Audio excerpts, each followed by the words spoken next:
I lived in an apartment with my mom and sister for 10 years, and well, the place was haunted. When my dad was still with my mom, he would tell us about how, when he slept, sometimes he would wake up to something grabbing his chest. My sister and I eventually switched rooms with my parents. The strange occurrences that would happen, we always thought were our parents because they were funny and liked to play jokes like that, like moving toys into different positions on the stairs and so on, but it turns out they weren't. Then my sister started to tell me that there was a boy in the hallway watching her, and in our kitchen, stuff started falling out of the cabinets and our trash can would open by itself. Things got worse when we got the bunk bed. The top bunk was mine, and the bottom bunk was vacant since my sister had her own bed. In front of the beds was a huge closet mirror, and I looked at it in the middle of the night, and I saw a man looking at me from the bottom bunk, and I was scared, but I could only see the back of him, and he was tall, but I don't really remember what he looked like, except he was balding. When I saw him, I whispered for my sister, and I asked if she saw what I was seeing, and I looked at her face in the reflection, and she was just as shocked and freaked out as I was. I jumped down onto my sister's bed, and she held me, and when we looked back, he wasn't there. We both really don't know what happened that night, but we both vividly remember the incident and often bring it up in conversation. Ghosts have been a fascination of mine ever since.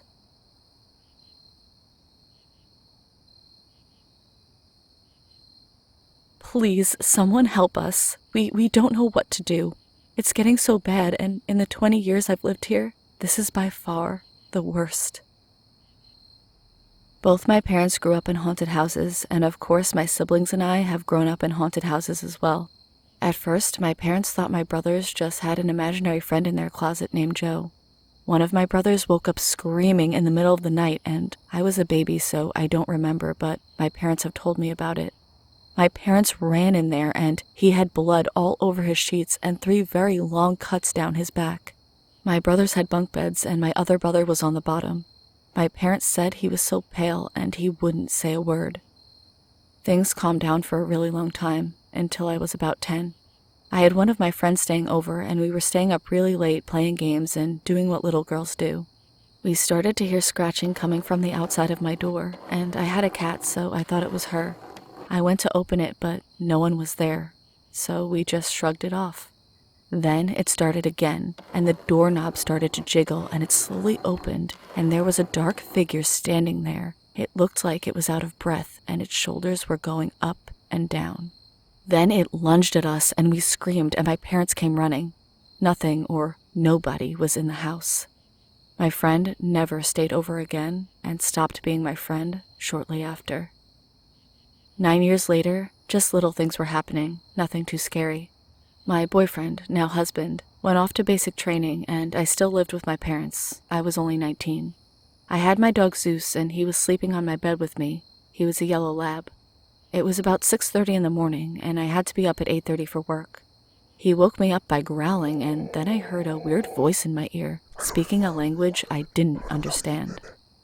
When I started to open my eyes, it started growling in my ear. I opened my eyes fast, and my door slammed. My dog was standing over me with his hair standing up, looking like he was about to attack something. Another time, everyone had gone to work, and I heard banging coming from my parents' room. I got Zeus off me, I jumped out of bed and ran to my parents' room. Cabinets were opening and closing fast, and things were getting thrown everywhere around the room, and it wouldn't stop. I slammed the door shut and ran out. My dog was now running around the house barking and growling, and then he started running into my parents' door. I said fuck it, grabbed my work clothes, got my dog, and ran the hell out of there. I dropped my dog off at my friend's and went to work early. When I got home, my parents' room was destroyed. My mother was crying and my dad was pissed. I told them everything. We decided not to talk about it again and went on with the rest of the day. My brother still lived with my parents as well. That night, my door kept opening and closing, and I kept hearing running in the hallway, so I thought it was him. I slipped on my slippers and stomped into his room. I was going to yell at him to knock off his stupid shit, but when I opened the door, he was snoring. I woke him up and made him promise it wasn't him. He told me to leave his door open to see if he sees anything. I'm halfway down the hallway, and my brother yelled at me to run back to my room and to not look back, but Of course, I turned around, and as I turned around, I see a large black figure standing in his doorway, staring at me. It had large red eyes, just staring at me. I froze and started to whimper. My brother, being the protective big brother, came charging, telling the thing to leave me alone, and when he got to it, it disappeared. My brother ran to me and led me to my room, and slept on the floor that night so he could stay with me. I didn't sleep. Now, a year later, I'm 20, and my husband is away for the army at the moment, and we're waiting for plumbing to get done in our new house, so I'm still staying with my parents. Last night, we had a bad rainstorm. I woke up to the growling again, but I couldn't move. Out of the corner of my eye, there was the figure with the red eyes again, just staring at me. Thunder started, and it opened its mouth so wide it could fit my whole head inside. It had huge sharp teeth and a long skinny tongue. It started to scream, and my ears started to ring. I wanted to cover them, but I couldn't. My dog was half growling and half whining at it.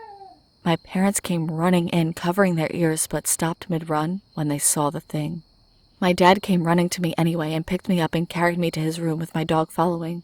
Zeus had his back to us so he could face the thing and never took his eyes off the figure until it was out of sight.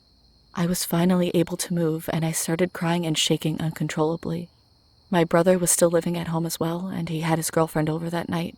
We heard her scream, and then she started banging on the door, so my dad opened it, and she came in running and crying and shaking. We started to ask where Mike, my brother, was. Before she could answer, my brother came out of his room on his hands and feet with black eyes, just staring at us.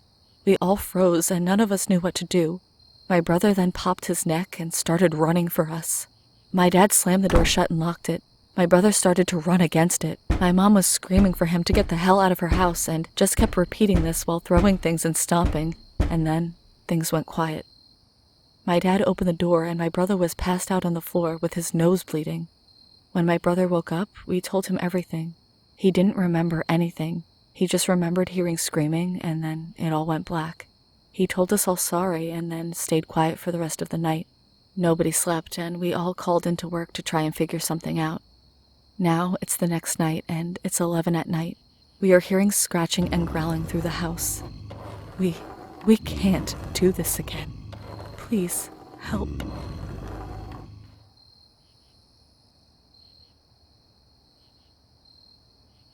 This happened in 2011 when I was 7. I'm a girl, now 14, and I just talked to my mother about this incident and decided to share it. So I lived with my grandmother, father, mother, and 2 dogs quite far away from any town. The house was big, so I usually would play hide and seek with my mom a lot. I don't remember which month it was, so my mom filled me in on this. She said it was October during the holidays. This one particular day, my dad was out driving my grandma to the hospital as she had an appointment with the doctor, so I was left alone with my mom. After several rounds of hide and seek and watching a movie with my mom, it began to get dark outside and my dad still wasn't home. I've always been scared of potential home invasions, so I was paranoid all day because my dad wasn't with us. He made me feel very safe. Fast forward an hour. Me and my mom decided to play Monopoly. When I was 7, I thought I was very sly, so I kept stealing money from my mom's stash. Now that I look back, she was probably pretending not to see. As I was taking a $50 bill from her Monopoly cash, she said, "The power will go out soon." This left me completely puzzled as I had no idea how she'd know this. But sure enough, it went out about 15 minutes later, and I started to panic because, as most little kids, I'm scared of the dark. I later found out that there was a power outage in my area because of a storm, and my mom was notified of it. She handed me this Nokia phone and let me play my favorite game on it. She told me to go hide under the bed sheets if I'm scared and that she'll be back soon. I asked where she was going, and she didn't answer. As she headed out of the room, she locked the door. I laid under the sheets, killing some monsters in the game for what felt like hours, but it was probably only 5 minutes.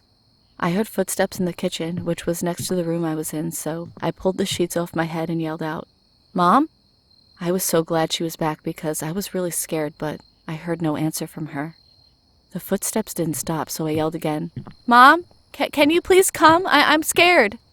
After I had said that, the footsteps stopped completely. I got a sudden rush of adrenaline, so I held tight onto the phone, unlocked the door, as there's keys on the inside of the room too, and ran out into the kitchen, which was empty. I was left puzzled, but I didn't wait for long. I ran out into the corridor.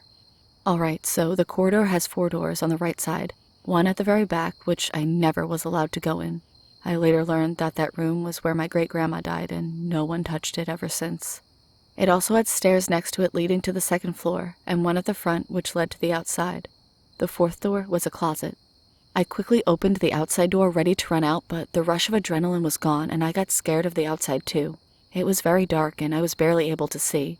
My only choices were 1, go back to the room I came from, 2, scream for my mother.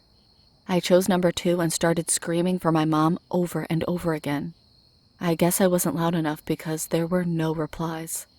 I remember I started to sweat and panic with different scenarios playing through my little head. Scenarios like a murderer killing my mom and coming for me next, or my mom leaving forever. I know, stupid, but I was only 7 after all. I remember looking down at my feet and beginning to cry. More footsteps were heard, but this time behind me.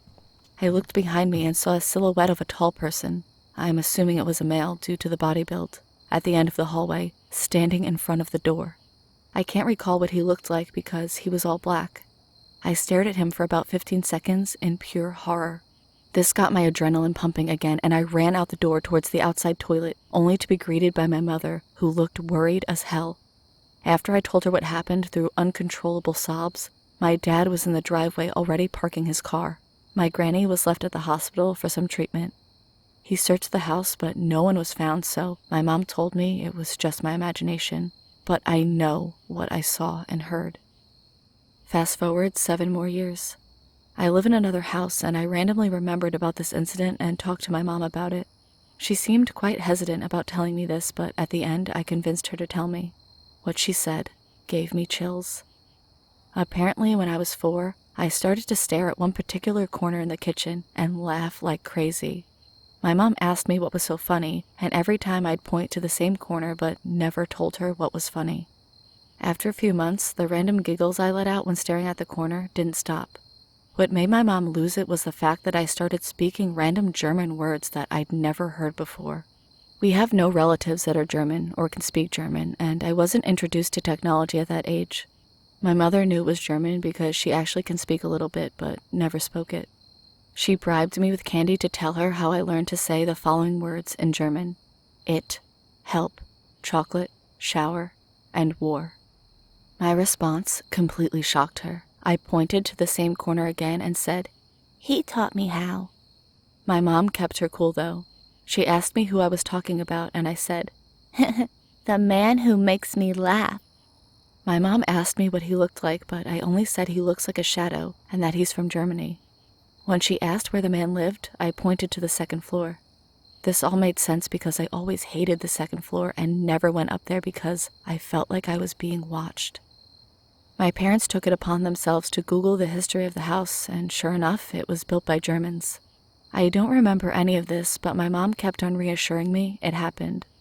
My father said he remembers it too, but decided not to tell me until now. I talked to the German man in the corner up until 5 years of age.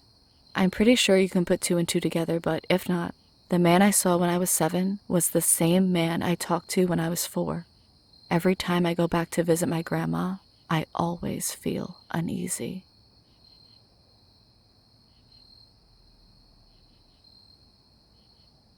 I was invited by my friend to go to his grandma's house about 50 miles from where I lived. I had never been there before, and we would be staying for a few days. When we arrived and pulled into the driveway, we were welcomed with snacks and some drinks. I immediately sensed something in the air of Paula, his grandmother's home, as we walked in, a strong vibe of not being alone and watched. It was very strong, and when Paula showed me my room where I would be sleeping, I put my bag down and went into the living room. There I saw what looked like a constant flash of light or a blanket passing by me at eye level. Let me describe the experience better. I was standing in the middle of the living room, and then a white color swept in front of my eyes. It looked like a piece of clothing being shown, and then it disappeared. It appeared and lasted for about a minute, and then it was gone. I went over to my friend and told him what happened, and he told me, "You should tell Paula what you just saw." I replied, I don't want to freak her out. My friend said, "Trust me. Paula doesn't scare easily, and she's open to hearing about weird things like what you just saw." So I walked over to the kitchen, and she had this warm smile and asked me to sit down and tell her what I just experienced. After I told her, she had this shocked look on her face, and she told me, "Joski, no one has ever experienced what you have in my home except you and myself. And that light you saw, and the way it moved in front of you, I have lived in this home a long time, and these strange occurrences happen weekly."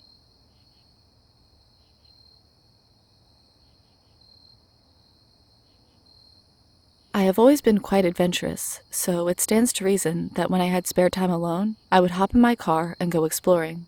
I especially liked finding old abandoned homes, and there are a lot of them in Colorado. My husband hated the fact that I would do this completely alone, and he was always afraid that I would get into trouble. When I saw a no trespassing sign, it was an invitation, so it's no surprise that I would often be where I wasn't supposed to be. One day, while driving down old country roads, I happened upon an old abandoned farmhouse, so I pulled into the driveway. There was no garage or carport, so my car was right in plain sight.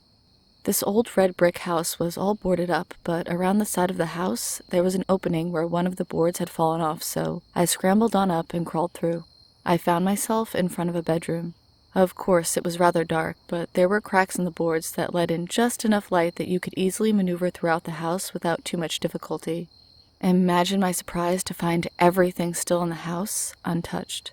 Near as I could tell, it had been empty since sometime in the 60s, so it had been sitting in this condition for at least 20 years. I found this very strange that no kids had gotten inside to party nor any evidence of a homeless person, especially since this house could be easily seen from I-25, a major highway that goes through the heart of Denver, and there was an exit within walking distance to this house. The living room had all the furniture, lamps, tables, and the bedrooms all had armoires and iron beds.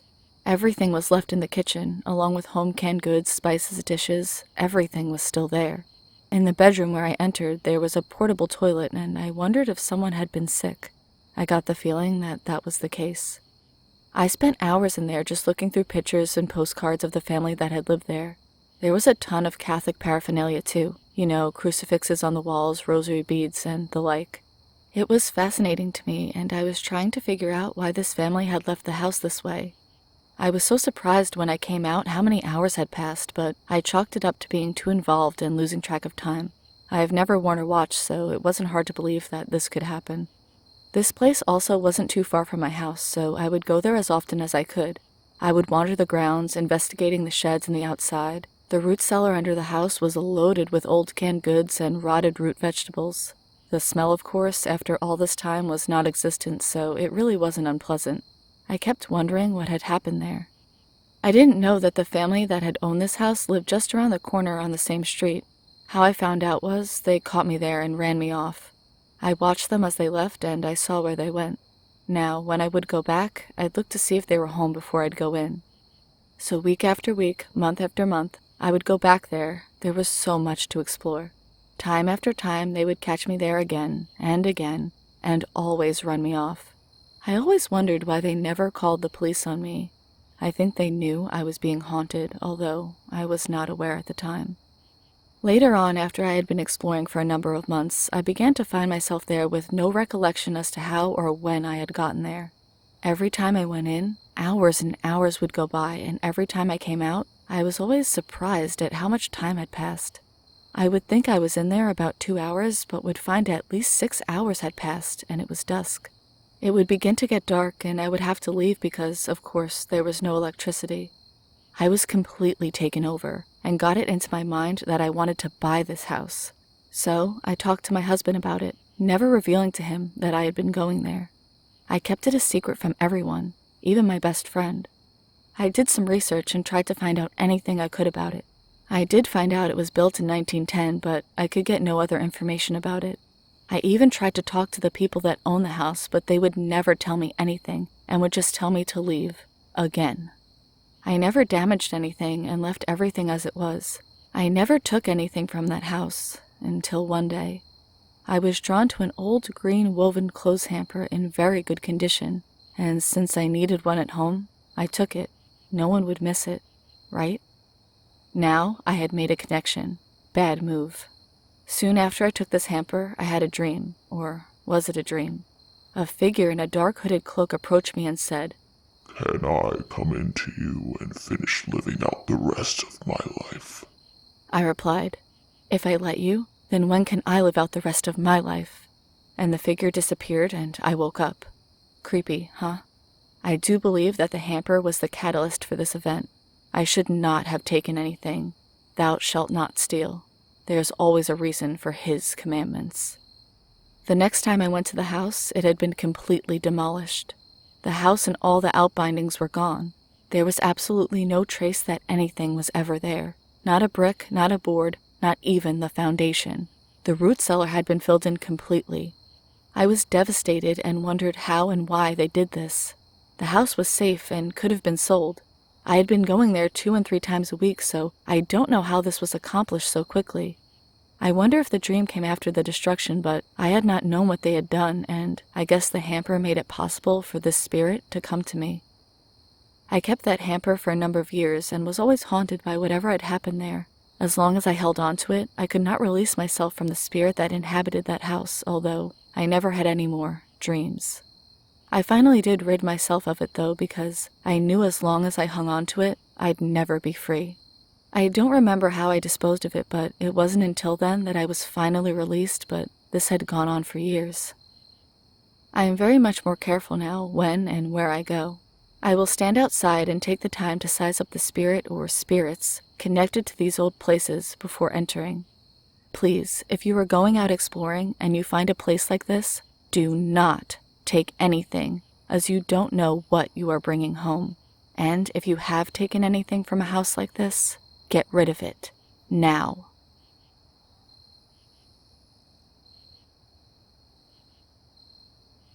When I was 8 years old, my family moved into the house I grew up in. It wasn't an old house, and no one had died in it, and it didn't even feel creepy. It was just an average suburban house in your average southern suburbs. The way the house was set up, when you came in the front door, there was a hallway with 2 bedrooms and a bathroom to the right. The large living room was in front of you, with half a wall separating it from the dining room to the left, and the kitchen was on the other side of the dining room. Where the kitchen and living room met, there was another small hallway, the master bedroom, a bedroom that was used as an office, a bathroom, and then the breakfast nook leading to a laundry and utility area at the end of the kitchen. My room was to the right of the front door, and down the hallway past the bathroom, with the other bedroom on this hallway used for storage, mostly as I was my mother's only child, and my half-brother and sister didn't live with us and rarely came to visit. The first time anything really happened in the house, I was about 9, and I'd lost my last tooth. Still being a kid, of course, the tooth fairy was expected, so when I woke up in the middle of the night and saw a figure standing in the middle of my room, I assumed it was the tooth fairy. It was bald and only about 3 or 4 feet tall, about the size of an average child, standing completely still in the middle of my room. I remember my parents telling me that if I was awake, the tooth fairy wouldn't leave me any money, so I rolled over and went back to sleep. When I got up the next morning, I excitedly told my parents that I'd seen the tooth fairy the night before. I described what I'd seen, but they told me it was just a dream. For the next several years after that, I continued seeing and hearing minor things around the house. When I was home alone, cabinet doors would open and close. I'd hear dishes being moved around in the kitchen or catch movement out of the corner of my eye. The most common occurrence was often at night I'd wake up and see a young woman hovering over my bed. She was dressed like the Rosie the Riveter character from the old posters from the 1940s, with the red and white bandana around her hair and a denim shirt.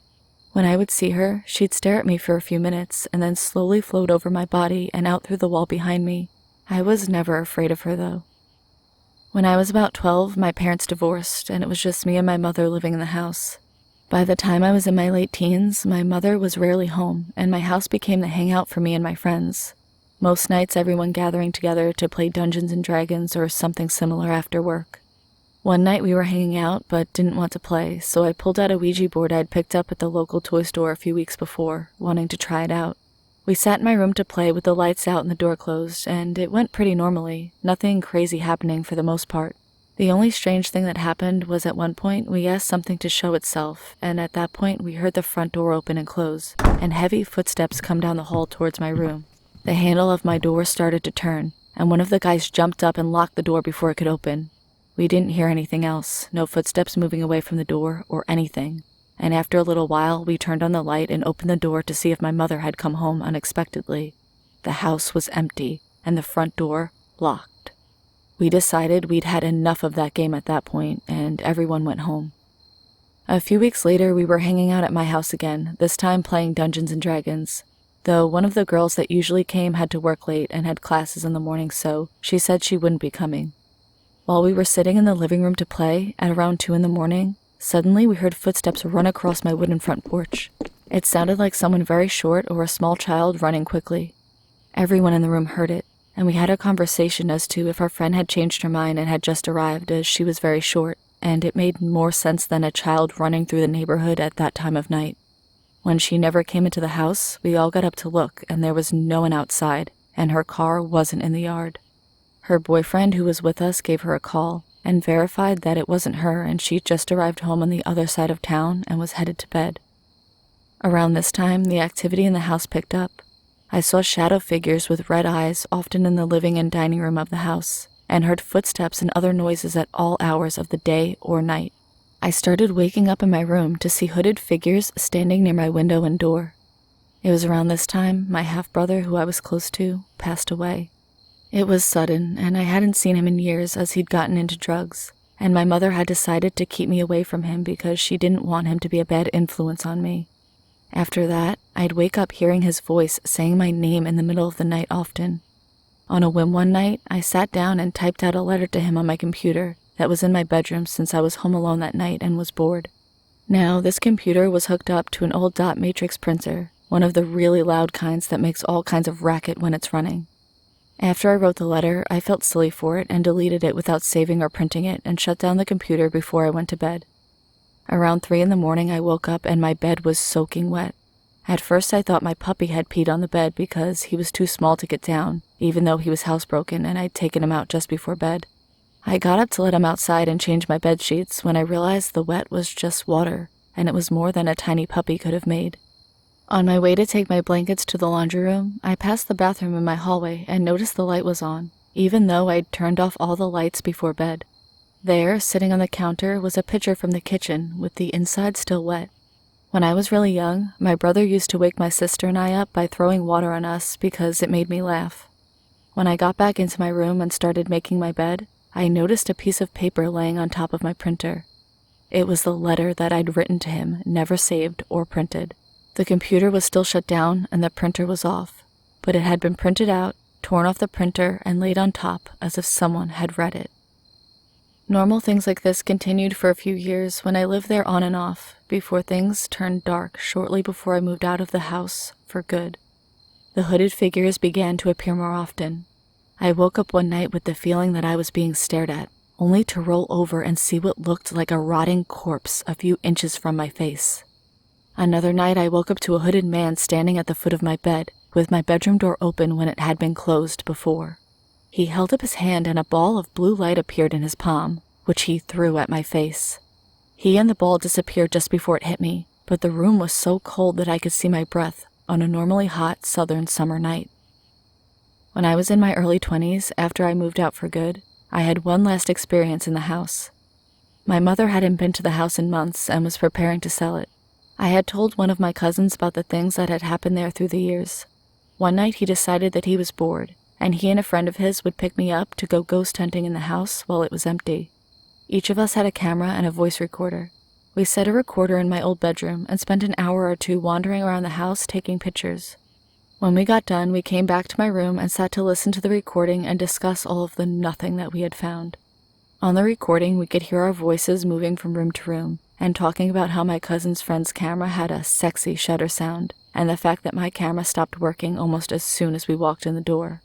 About 20 minutes into the recording, when we could hear all three of our voices echoing from the other side of the house, a deep voice that sounded like it was right up against the microphone said, "Get the fuck out!" We immediately obliged.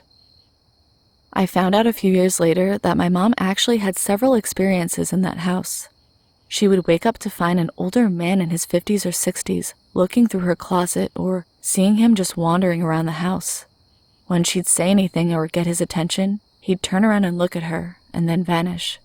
She always thought she was just dreaming or something, but with everything I saw over the years at that house, I can't help but to think it was something else.